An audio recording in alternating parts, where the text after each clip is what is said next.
ମାଗୁଛ ହଁ ନା ନା ମେଡ଼ିକାଲ ବସିବା ପଛରେ ଲାଞ୍ଚ କ'ଣ ମାଗୁଛ?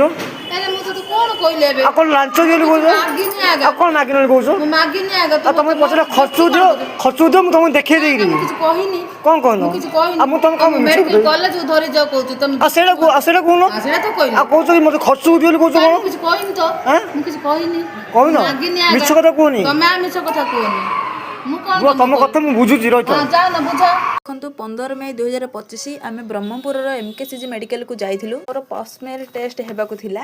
ମେଡ଼ିକାଲ ଟେଷ୍ଟ ହେବା ପରେ ମହିଳା ଜଣଙ୍କୁ କହିଲି ଯେ ମୋତେ ଖର୍ଚ୍ଚକୁ ଦିଅ, ମୁଁ କହିବି ତାପରେ କେଉଁଠିକି ଯିବେ ଆପଣ। ମୁଁ ମୋ ହଜବେଣ୍ଡକୁ ଡାକିଲି।